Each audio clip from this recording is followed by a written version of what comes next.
وده شرح بسيط بعد تجميع الخلاط. تمام، هقوله لكم كده واشرحه لكم على السريع عشان خاطر ايه اللي حابب يجمعه من غير سباك. يعني هو ان شاء الله سهل مش صعب ولا حاجه. ده المفروض سخن والبارد كويس، حتى باينين ده سخن وده بارد كويس.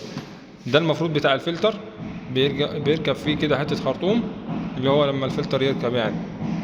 والمجموعه دي بتركب كده كويس. من اول حاجه هنا المفروض ده اصلا بيجي جاهز هو بيجي راكب اصلا في بعضه، بس انت بتفكه عشان خاطر تدخله في المجموعه دي، عشان المجموعه دي بتيجي لوحدها ودي لوحدها كويس. ودي المفروض ان هي حاجه تقيله بترجع البتاع ده.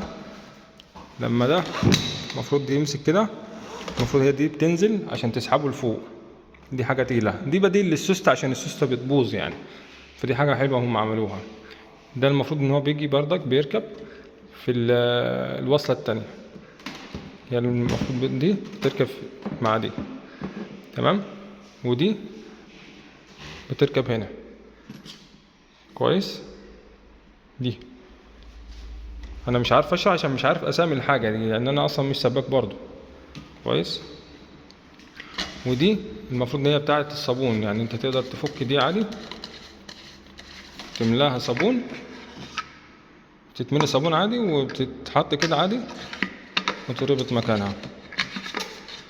ما علينا كويس. ودي برضو اللي هي المفروض بتاعه الكوبايات، اللي هي بتغسل الكوبايه، تاخد منها الخرطوم زي كده، بيجي من اول هنا برضو لحد هنا، وبتركب كده. المجموعه كلها ركبت معاك سهله جدا. والمجموعه دي المفروض ان المصفى بتاعتها هنا زي السافوني العادي يعني، بيركب هنا، تركب المصفى من قدام، وبعد كده دي بتتفك وتتربط عادي تمام.